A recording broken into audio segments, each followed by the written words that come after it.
오늘 우리는 오픈하우스라는 이름으로 주일 예배를 드리고 있습니다.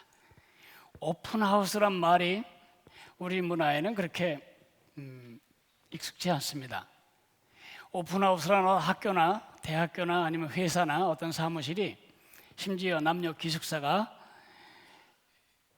문 바깥에 있는 사람들에게 문을 열어서 그 안에서 무슨 일이 있는지를 보게 해주는 날을 오픈하우스라고 합니다. 그러니까 문 안에 있는 사람과 문 바깥에 있는 사람, 문 바깥에 있는 사람들에게 공개하는 날이죠. 이 세상에 있는 모든 사람을 두 부류로 나누는 여러 가지 방법이 있겠지만, 그 문을 중심으로 문 바깥에 있는 사람, 문 안에 있는 사람, 그렇게 나눌 수 있겠어요. 예수님이 자기 자신을 이렇게 말씀하셨습니다. 나는 문이니 나로 말미암아 들어가면 생명을 얻고 들어가며 나가며 꼴을 얻으리라. 예수님이라고 하는 문 바깥에 있는 사람이 있는가 하면 예수님이라는 문 안에 있는 사람들이 있습니다. 오늘 문 바깥에 있었는데 하도 친구가 가자고 그래서 할 수 없이 이 자리에 오신 분도 계시고, 아니면 문 안에 있긴 했는데 오래도록 교회를 방학했다가 개학을 해볼까 하는 생각으로 초청에 임한 사람도 있고, 아니면 교회는 오래 다녔는데, 심지어 세대교회 여러 번 다녔는데 아직도 문 바깥에 있는 사람들, 특별하게 제가 환영합니다. 웰컴. 잘 오셨습니다. 제가 여러분에게 드리고 싶은 말씀을 단 한마디로 요약한다면, 들어오십시오. 이 문 안으로 들어오십시오. 문 안에 있는 사람들에게 내가 할 말을 한마디로 요약한다면, 문 바깥에 있는 사람들을 잊지 마십시오. 그들에게 들어오라고 전달하는 오픈하우스의 삶이 우리의 삶입니다. 저는 문 바깥에서도 20년을 살았고 지금은 문 안에 살고 있는 사람으로 양쪽을 다 이해하는 사람입니다. 제가 문 바깥에 살았을 때 이야기를 할까요? 문 바깥에 살았을 때 삶이 늘 그렇잖아요. 늘 불안정하고 내일 무슨 일이 벌어질지 알 수가 없고, 내가 예상도 예측도 못한 일들이 벌어지곤 하고 혼란스럽고 그리고 당황스럽죠. 뭘 가져도 만족함이 없고 뭘 먹어도 그 다음엔 또 새로운 것을 먹어야 하는, 끊임없이 만족을 찾아 헤매야 하는 삶, 그리고 칙칙하고 우울한 삶, 내일 때문에 불안하게 살아야 하는 삶, 죽으면 어떻게 될지 몰라서 죽음을 두려워하는 삶, 혹시 마귀가 진짜 있다면 나는 어떻게 되는가, 지옥이 있다면 어떻게 되는가, 말로도 할 수 없는 많은 불안감 속에 살아가는 삶을 저도 살아왔습니다. 그때 저는 이렇게 생각했지요. 다 그런 거지 뭐. 삶이란 게 다 그런 거 아니겠어?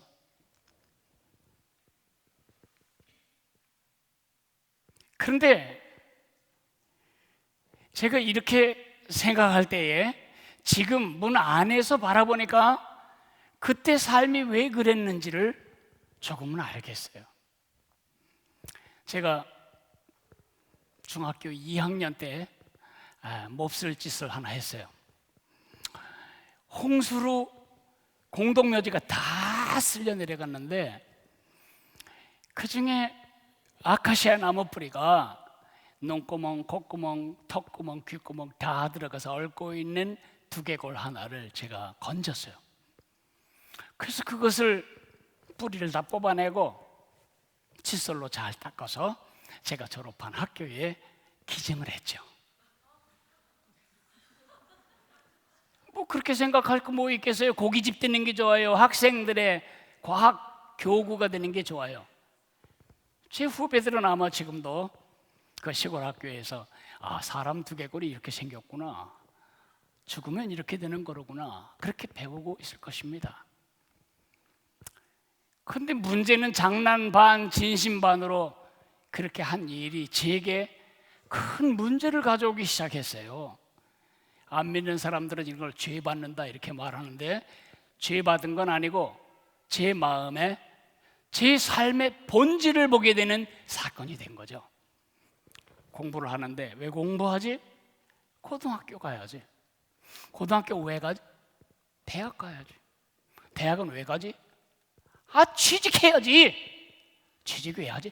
돈 벌어야지. 돈을 왜 벌지?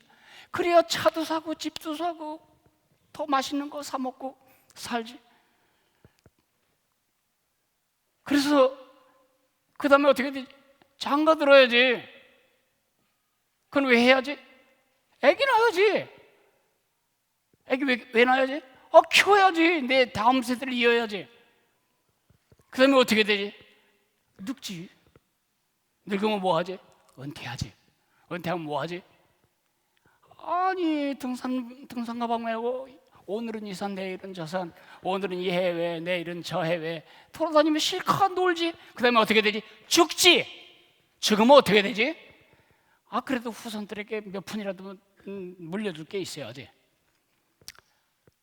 그런 대답이, 그 몹쓸 짓 전에는 모든 사람이 그렇게 살아야 되는 줄 알았는데, 그 몹쓸 짓 다음에는 이건 아니야.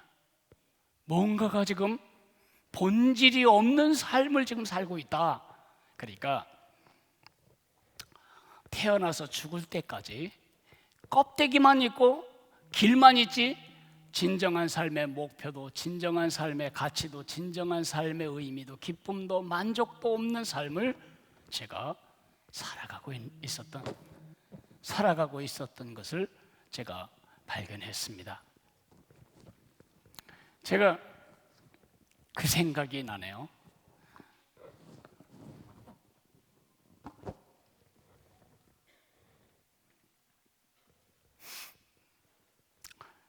제가 유학을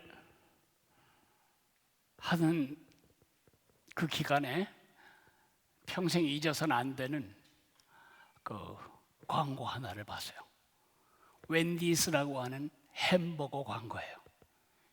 할머니 세 분이, 아주 호흡백발 할머니 세 분이 이 햄버거를 이제 사 먹으러 오셨는데, 와, 빵이 참 크다, 빵이 참 부드럽다. 근데 빵을 딱 열어보니까 고기가 너무 작은 거예요. 그래서 이 할머니가 화가 나서 회사에 전화하는 거예요. Where's the beef? 고기는 어디 있는 거야? 두 번째 할머니는 안경을 짙게 쓰고 어디에 고기 있는가 한참 찾아도 고기가 안 보일 만큼 다른 회사의 햄버거는 고기가 조금 들었다. 우리는 고기가 항상 있게 해주겠다. 이 광고가 얼마나 강력했던지 그해 26%의 매출 신장이 일어났고 당당하게 미국의 대표적인 햄버거 중에 하나로 자리 잡게 되었어요. 그날 이후로 이 말이 자꾸 진보하고 진화되었어요. Where's the beef? 고기가 어딨냐? 그런 것이 아니고 지금은 뭐라고 쓰이냐면 알맹이가 뭐냐? 알맹이가 없잖아. 이거 본질이 없잖아. 핵심이 빠졌잖아.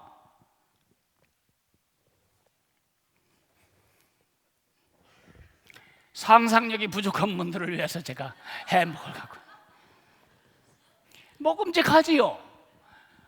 햄버거의 핵심은 뭐예요? 고기지요. 그 고기 패치가 없으면 햄버거 사 먹으면 안 되죠. 빵 사 먹어야지. 없어. Where's the beef? 고기는 어디 간 거야? 예수님 바깥에 있을 때 저를 괴롭히던 질문입니다. 태어난 날이 있습니다. 죽는 날이 있습니다. 그 사이에 태어나서 죽을 때까지의 진정한 삶의 의미, 가치, 보람, 평안, 기쁨 없는 거예요. 비유하자면 꼭 아버지도 없고 어머니도 없고 소년 가장이 되어 혼자 내 삶을 책임져야 하는 소년의 마음처럼 늘 불안하고 늘 헛헛하고 늘 허전하고 늘 앞이 보이지 않는, 그것이 제 문 밖에서의 삶이었습니다. 그런데 지금은 문 안에 살고 있습니다. 문 안의 삶이 문 밖의 삶과 약간 차이가 있다면 저는 여러분에게 문 안으로 들어오라고 말하지 않겠어요. 이전의 삶과는 비교할 수 없는 새로운 삶이 이 안에 있어요.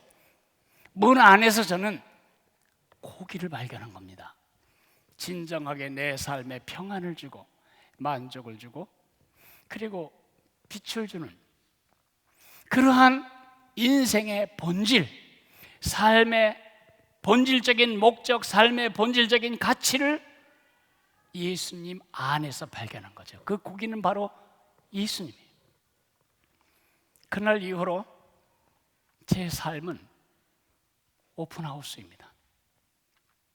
누구를 만나든지 제 제일 큰 관심은 이 사람이 문 밖에서 지금도 헤매고 사는가, 문 안에 있는가입니다. 그날 이후로 지금까지 저는 제 삶 전체로 제 주변의 사람들에게 외쳐왔습니다. 들어오세요. 제발 들어오시라고요. 거기서 서성이절 들어오세요. 내가 나쁜 짓을 하는 것입니까? 난 지금 아주 따뜻한 난로가에 앉아 있는데 엄동설안에 후 들면서 어디 좀 따뜻한 곳이 없나? 그럴 때 그 사람에게 문을 열고 어서 오세요 라고 말하는 내가 잘못인가요? 나는 먹을 게 막 지천인데 지금도 먹을 것이 없어서 여기저기 기웃거리는 굶주린 사람에게 들어오세요. 여기 오면 당신이 먹을 것이 있습니다. 들어오세요. 그렇게 말하는 것이 제가 종교적인 일을 하는 건가요? 무리한 짓을 하는 것인가요? 저는 오늘도 아직 교회를 다녔건 안 다녔건 상관없이, 교회를 쉬었건 교회를 처음 나왔건 관계없이 문 밖에 있는 사람들에게 문 안쪽에서 이렇게 말합니다. 들어오세요. 문 안으로 들어오세요. 거기서 그렇게 불안하게 살지 말고 이 안으로 들어오세요. 여러분을 지으신 여러분의 창조주를 모시고 살아가는 삶이 이 문 안에 있습니다. 들어오세요. 소녀 가장처럼 그렇게 불안하고 헛헛한 삶을 살지 말고 들어오세요. 당신이 필요하는 그 진정한 만족, 진정한 가치, 진정한 전망, 진정한 소망이 이 문, 예수님 안에 있습니다. 저는 그렇게 외치고 싶어서 1년에 한 번씩 오픈하우스를 열고 이렇게 여러분들을 문 안으로 초대하는 것입니다. 그럼 난 이미 문 안에 들어와 있는데 난 뭐야? 그러면 여러분 주제를 잊지 않아야 해요. 우리 문 안에 있는 사람들의 소명은 뭐죠?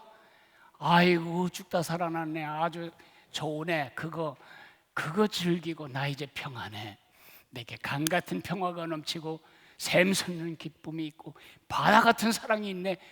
그 노래 부르며 즐거워할 때가 아니에요. 지금 문 쫙 열면 그 순간부터 펼쳐져 있는 수많은 문 밖의 사람들의 고생을 아시나요? 시간이 걸려요. 우리 형제들 중에 예수 믿는 사람은 아무도 없는 집안에서 제가 처음으로 그 문 안에 들어왔어요.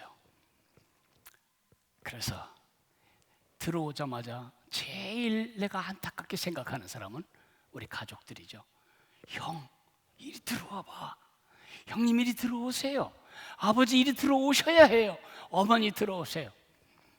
40년이 걸려서야 상당수가 문 안으로 들어왔고 아직도 제가 눈물로 기도하는 문 밖에 선 형제들이 아직 있어요.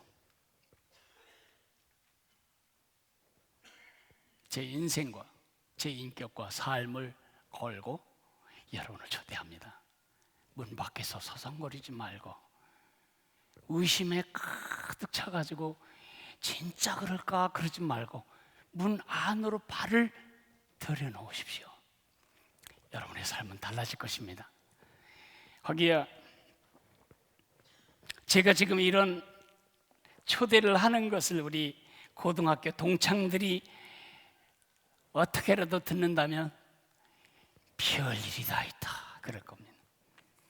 그렇게 강팍하게 저러던 친구가 어떻게 저렇게 문 밖에서 살던 친구가 문 안으로 들어가서 자기들을 문 안으로 들어오라고 초청하는가? 아마 의아해할 것입니다. 저는 늘 궁금했습니다. 왜 십자가는 저기 서 있는 거지? 왜 예수쟁이들은 늘 일주일에 한 번씩 저렇게 가지? 쟤네 어머니한테는 1년에 2번 가는 주제에 왜 교회는 매주마다 가지?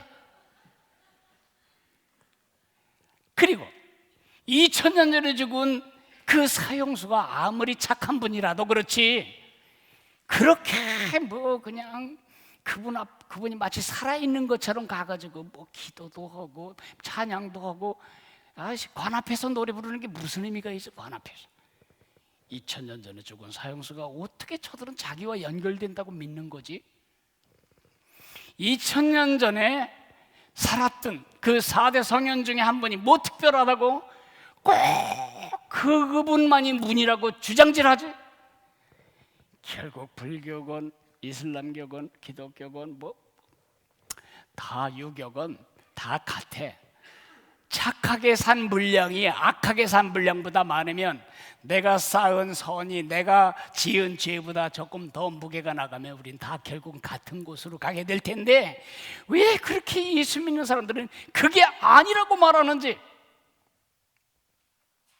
착한 일에서 천국 가는 게 아니라고 말하는지, 왜 저들만 잘났다고 말하는지 난 그게 정말 싫었어요. 그래서 문 밖에서 개겼죠. 그러다가 어느 날 더 개길 수 없는 내 자신의 초라함, 그것 때문에 문 안으로 들어와서는 얼마나 제가 부끄럽게 살았는지 그걸 알게 되었어요. 근데 그걸 싫어하는 사람은 저뿐이겠어요? 많은 세상 사람들은 문 밖에 서 있지만은 예수라는 문을 통해서 하나님께 간다는 건 싫어요. 많은 사람들도 인류가 찾는 바로 그 고기가 예수님이라고 말해줄 때 말도 안 돼, 이렇게 거절하죠. 그래서 현대 사람들만 그런 줄 아십니까? 2000년 전에 예수님이 십자가에 죽고 다시 살아난 다음에도 많은 사람들은 문 밖에서 그 문 안으로 들어가기를 거부하며 저처럼 거절했습니다. 그래서 3년이나 예수님의 최측근에서 따라다녔던 요한이라고 하는 제자가 펜을 들어서 예수님의 삶을, 예수님이 누구신가를 기록합니다. 요한복음을 제가, 요한이 쓴 책이 4권이 있는데요. 요한복음이 있고 요한 1서, 2서, 3서 4권이 있는데 요한복음이 21장까지 있지만 제가 여러분에게 아주 간단하게 조려드리면 4가지 질문에 대한 답입니다. 그가 누구라고? 예수가 누군데 너희들 그렇게 미쳤냐? 두 번째, 그가 무슨 일을 했다고 그렇게 그를 따르냐? 그가 왜 이 땅에 와서 십자가에 왜 죽었냐? 죄가 있으니까 죽지. 마지막, 그 예수 밥을 주냐? 에? 돈을 주냐? 뭘 준다고 그 예수를 따르냐? 이 4가지 질문에 대한 답이 요한복음이에요. 저는 요한복음 전체에서 가장 중요한 서론이 되는 1장부터 5장까지를 여러분에게 읽어드리고 싶습니다. 제가 한번 읽겠습니다. 태초에 말씀이 계시니라. 이 말씀이 하나님과 함께 계셨으니 이 말씀은 곧 하나님이시니라. 그가 태초에 하나님과 함께 계셨고 만물이 그로 말미암아 지은 바 되었으니 지은 것이 하나도 그가 없이 된 것이 없느니라. 그 안에 생명이 있었으니 이 생명은 사람들의 빛이라. 빛이 어둠에 비치되 어둠이 깨닫지 못하더라. 저는 이 네 가지 질문에 대해서 간략하게 요한의 증언을 설명하려고 합니다. 첫째, 예수가 그 곡이라고. 내가 태어나서 죽을 때까지 그저 밥 먹고 살고 젊고 늙고 죽는, 어떻게 보면은 별로 가치도 없는, 공중의 새도 걱정하지 않는, 휴전선에서는 멧돼지도 걱정하지 않는 이런 삶의 존속, 서바이벌, 삶의 생존을 위해 살다가 죽는 게 내 인생 전체라면 살아야 할 의미가 별로 없죠. 네, 거기 어디 갔지? 거기는 어디 있는 거야? 내 삶의 진정한 의미와 가치와 보람과 행복과 만족을 주는 바로 그 고기가 예수님인 이유, 첫째, 그가 누구신가이기 때문입니다. 오늘 요한은 그가 누구신가를 이렇게 대답합니다. 태초에 예수님이 계시니라. 이 예수님이 하나님과 함께 계셨으니 이 예수님은 곧 하나님이시니라. 그가 태초에 하나님과 함께 계셨고. 여러분, 예수님이 이 땅에 오셔서 하셨던 모든 기적들, 여러분이 알고 있는 기적이 모든 기적은 한 가지 목적 때문에 발생합니다. 내가 누군가? 왜 시험 치르죠? 내가 뭘 알고 있는 걸 보이기 위해서. 예수님이 왜 기적을 베푸셨죠? 그가 누구신가를. 그가 자연을 다스리시고, 그가 영계를 다스리시고, 자연 만물을 다스리시고, 사람을 다스리시고, 사람의 마음을 다스리시고, 그러신 하나님이시다. 그런 기적을 보일 뿐만 아니라 예수님은 그의 주장을 통해 당신이 하나님이라고 주장하셨습니다. 사람들이 예수님을 보고 오, 이분 하나님이시네, 그렇게 고백할 때에 그런 소리 하지 마, 내가 무슨 하나님이냐, 이렇게 사양해야 4대 성현 중에 자격이 있는 분입니다. 이분은 예수님을 향해 주는 그리스도시요 살아계신 하나님의 아들이라고, 쉬운 말로 당신은 하나님이시라고 말할 때 너무너무 기뻐하시며, 이야, 그거 어떻게 알아맞혔어? 그건 네 실력이 아니고 하나님이 내게 가르쳐 주신 거구나, 기뻐하셨어요. 그리고 십자가에 죽은 이유도, 표면적인 이유도 당신이 하나님의 아들이라고 주장하셨기 때문에 죽은 거예요. 내가 하나님의 아들이냐? 아이, 그럴 리가 있겠어요? 그러면 안 죽었어요. 근데 그렇다. 그래서 죽으신 거예요. 예수님은 하나님이세요. 예수님이 하나님이 아니시라면 저는 지금 이 자리에서 예수님을 안 믿기로 결정할 겁니다. 그분이 알려주신 교훈 몇 개 때문에, 그분이 모본으로 보여주신 살신 성인의 사랑, 그 교훈 가르침 때문에 제가 예수님을 따르지 않습니다. 그분이 하나님이시기 때문에 나는 그분을 믿는 겁니다. 두 번째, 그가 무슨 일을 하셨는데? 3절은 이렇게 말합니다. 만물이 그로 말미암아 지은 바 되었으니 지은 것이 하나도 그가 없이 된 것이 없느니라. 무슨 뜻이에요? 예수님 무슨 일을 하셨다고요? 천지 만물을 창조하셨다고요. 그분이 조물주시라고요. 그분이 창조주시라고요. 제가 태초에 말씀이 계시니라를 예수님으로 바꾸어 읽었어요. 왜 그러냐면 창세기 1장 2절에 보면 세상이 창조될 때에 땅이 혼돈하고 질서가 없었어요. 공허하고 내용이 없었어요. 흑암이 온 땅을 덮고 있었더라. 빛이 없었어요. 그런데 창세기 1장을 끝까지 가면 혼돈했던 세상은 질서로 충만하고 공허했던 세상은 충만한 내용이 충만한 세상이 돼요. 하늘에는 새가 날고 더 위에 궁창에는 해와 달과 별들이 뜨고 땅 위에는 온갖 풀들이 돋아나고 짐승들이 뛰고 물속에는 물고기가 살고 충만한 세상이 돼요. 그 흑암에 덮였던 세상은 빛으로 충만하게 돼요. 그 변수가 뭐라고 그랬냐면 말씀이에요. 하나님이 말씀하시기를 빛이 있으라, 빛이 있었습니다. 그것처럼 이런 질서 없고 혼돈하고 공허하고 어두웠던 세상을 질서 있고 충만하고 밝은 세상으로 뒤집은 변수가 바로 예수님이라고 요한은 말해주고 있는 것입니다. 여러분, 단풍이 드는데 지금 가을이 오고 있습니다. 왜 가을이 오죠? 어떤 과학자가 가을이 오도록 지금 지키고 있습니까? 어떤 정치가가 지금 가을이 오지 않으면 안 되도록 법적 조치를 했습니까? 누가요?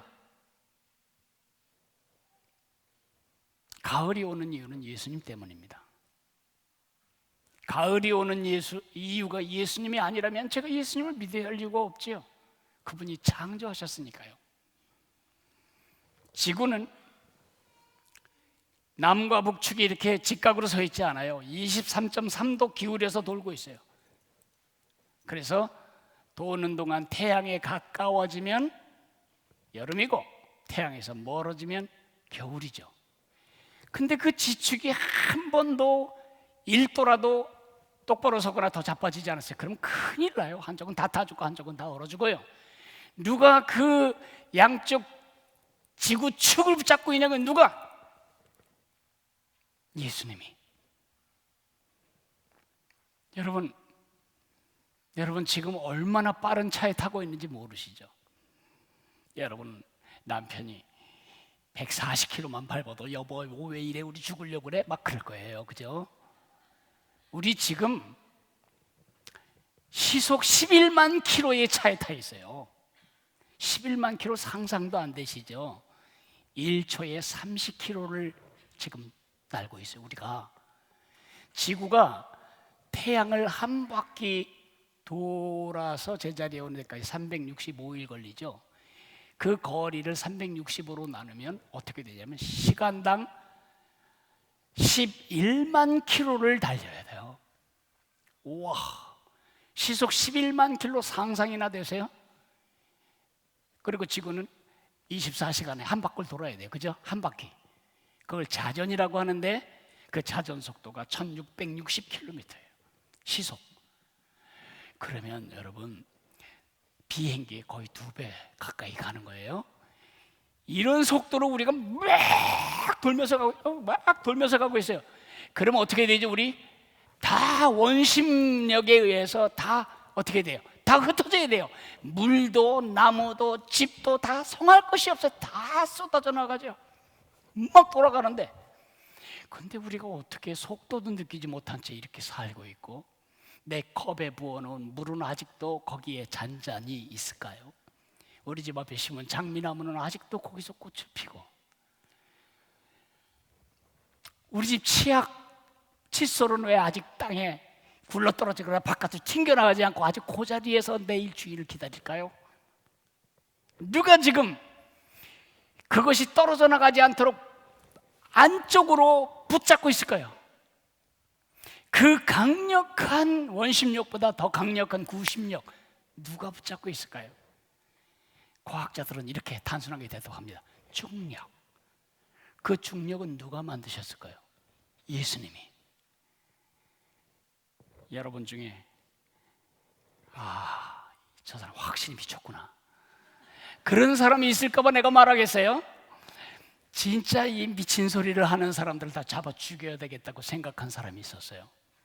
예수가 하나님이고 창조주인 사실을 자꾸 사람들에게 말하면서 사람들을 문 안으로 데리고 들어가는 이 예수쟁이들을 잡아 죽이기 위해서 헌신한 바울이라고 하는 한 청년이 있었어요.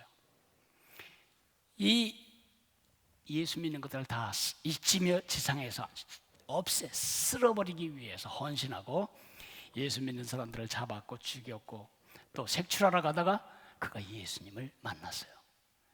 예수님 바깥에 있었을 때는 그랬는데 그가 예수님 안에 들어와서 예수님을 만나자 내가 무슨 짓을 한 거지 도대체 내가. 그래서 그는 평생을 모든 이방 나라 사람들이 문 안에 들어오도록 예수님이 바로 그 문이라는 사실, 예수님이 Where's the beef? 고기는 어디 있지? 그렇게 찾는 모든 인류에게 예수님이 그 고기다라고 들어오라고 말하는 일에 헌신했어요. 그걸 선교라고 하죠. 그분이 아주 여러 권의 책을 쓰셨거든요. 그분이 쓰신 책 중에 골로새서라는 책이 있어요.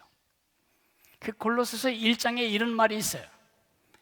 만물이 눈에 보이는 것이나 보이지 않는 것이나 위에 있는 것이나 아래에 있는 것이나 만물이 예수님에 의하여 창조되었고 created by him, 예수님을 위하여 창조되었고 created for him, 그리고 예수님 안에서 지금도 유지되고 있다. In him all things are held together. 모든 만물이 지금 예수님 손 안에 붙잡혀 있다고 말하는 것입니다. 저는 그 기절을 근거로 가을이 예수님 때문에 왔고 지금 우리가 튕겨나가지 않는 이 안전함이 예수님 때문에 온 것이라고 여러분에게 말씀드리고 있는 것입니다. 예수님은 창조주이십니다.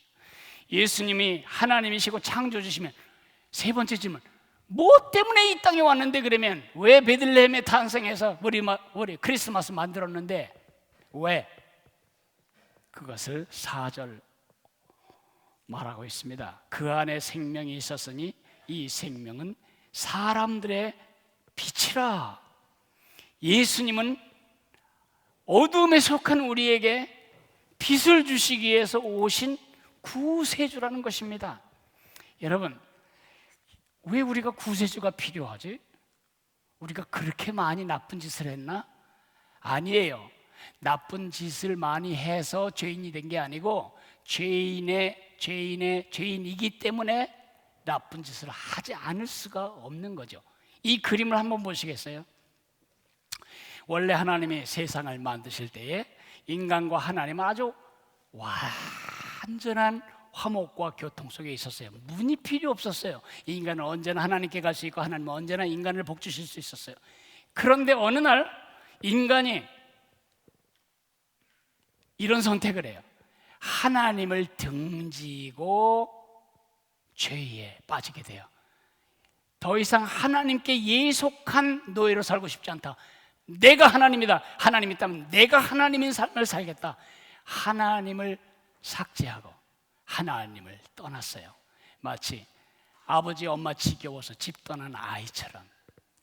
그러자 하나님과 인간 사이에 엄청난 간격이 생기게 되었어요.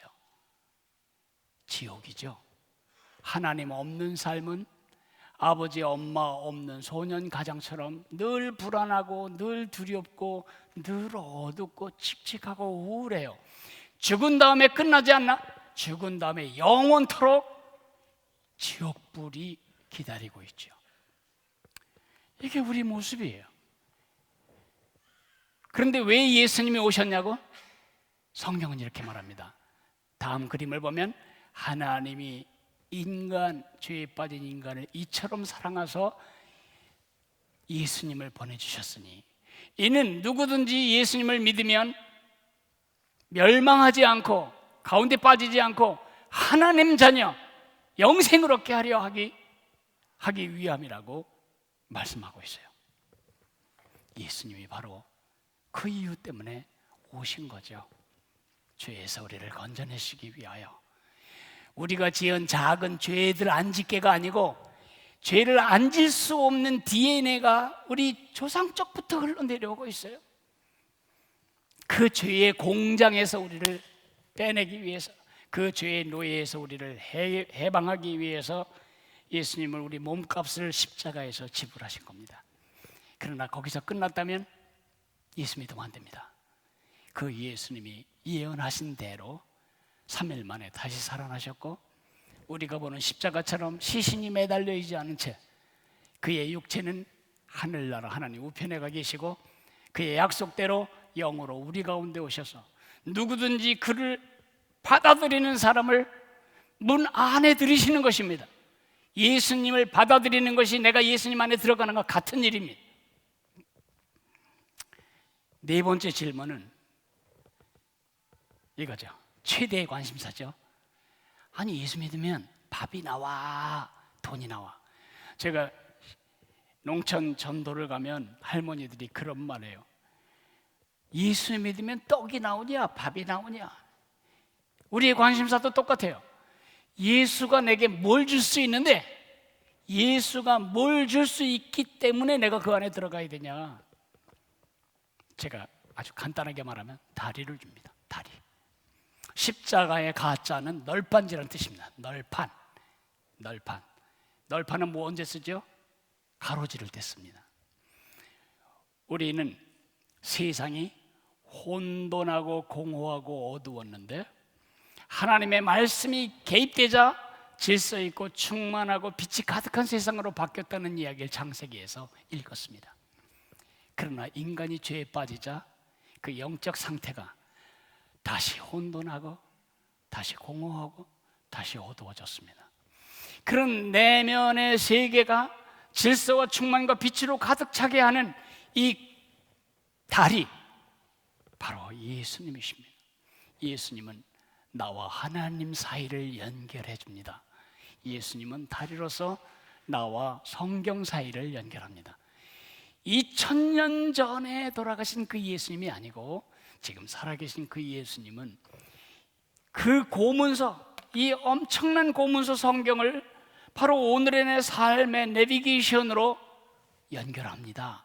성경에는 7000개가 훨씬 넘는 7474개라고 누가 세었다는데, 그 많은 약속이 있는데 그 약속과 나를 상관 있게 연결하는 다리가 되어주십니다. 예수님은 나의 좌절의 늪을 건너갈 수 있는 다리가 되어주시고, 절망의 늪을 파헤치고 뚫고 나갈 수 있는 다리가 되어주십니다. 이제 말씀을 정리해야 되겠는데요, 요한은 아주 답답했어요. 왜냐하면 5절에 나온 대로 빛이 어두움에 비치되 어두움이 깨닫지 못하더라. 빛이 어두움에 비치는데 어두움이 눈을 감고 있어. 예수는 빛이 아니야. 예수는 고기가 아니야. 예수는 문이 아니야. 안 보여요. 그래서 세례 요한을 보내십니다. 이니가 바로 그니다. 그럴 때 사람들은 귀를 틀어막고 말합니다. 그럴 리가 없어. 예수님은 십자가에 못 박아 죽였어요. 유대인 대부분은 그렇게 했어요. 그런데 성경 11절에 보면은 자기 땅에 오매 자기 백성이 영접치 아니하였으나, 예수님 문 밖에 서서 들어오기를 거부하였지만 영접하는 자 곧 그 이름을 믿는 자들에게는 하나님의 자녀가 되는 권세를 주셨으니, 그렇게 말하고 있습니다. 그래서 요한은 우리에게 초대합니다. 안으로 들어오세요. 안으로 들어오세요. 그 문 안으로 들어오시라고요. 문 밖에서 서성이지 말고, 문 밖에서 저기 들어갔다가 혹시 내가 술 마시는 권리도 잊어버리는 거 아니야? 저기 들어가면 바람도 못 피는 거 아니야? 저기 들어가면 마약도 못 하는 거 아니야? 저기 들어가면 자살도 못 하는 거 아니야? 저기 들어가면 망가질 권리도 잊어버리는 거 아니야? 여러분이 뭘 지금 염려하는 것입니까? 여러분 이미 거기에 있습니다. 어두움에 있습니다. 무질서에 있고 공허에 있습니다. 들어오십시오. 제가 하나님의 대사로서 여러분을 초대하는 것은 가면 들어오십시오. 우리 교회가 초대합니다. 들어오십시오. 교회를 오래 다녔지만 종교인으로 기독교 종교를 믿고 있었다면 그 사람도 들어와야 합니다. 배회하지 말고, 의심하지 말고, 두려워하지 말고, 문 주위에서 서성이지 말고, 문 틈으로 삐끔히 들어보면 무슨 일이 있는가 그래 보지 말고 문 안으로 들어오십시오. 오늘 들어오십시오. 오늘이 제일 좋은 날이죠. 제가 오늘 두 부류를 위해 따로따로 기도해 드리기를 원합니다. 첫째는 문 바깥에 있는 사람들을 위해 기도하고, 두 번째는 문 안에 있는 사람들을 위해 기도하겠습니다. 같이 머리를 숙이실까요? 문 바깥에 있는 사람들을 위해서 기도합니다.